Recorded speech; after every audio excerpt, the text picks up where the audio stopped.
Hey guys, today I'm going to show you how to use the Color Harmony tool in Procreate 5. So go up to your color panel right here in the top right hand corner of your screen. Okay, so it's going to bring you to the color disc, but what we're going to do is we're going to color harmony. So if you look right here at the bottom, click the word harmony.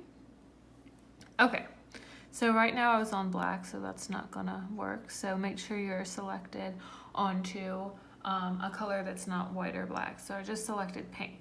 Okay, so color harmony is really cool because it will select colors that are similar to each other to help you pick your palette in your Procreate artwork. Okay, so if we go under the word colors and click, there is a couple different selections. You can choose complementary, split complementary, analogous, triadic, tetradic.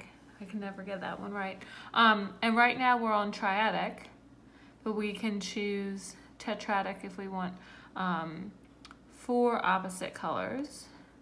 Triadic if we want 3 opposite colors, analogous if we want 3 light colors, split complementary if we want 2 colors similar, 1 color different, and complementary, which is 2 opposite colors on the color wheel. Okay, so for our rainbow, I want to do tetradic.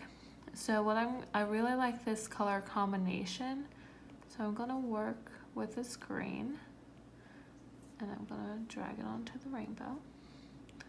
And then I want to work with this orange, drag it onto the rainbow, work with the blue, drag it onto the rainbow, work with the pink, drag it onto the rainbow.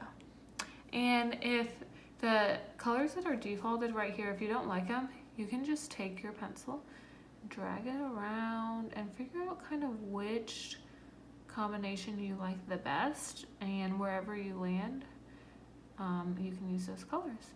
And that's it. Thanks for watching.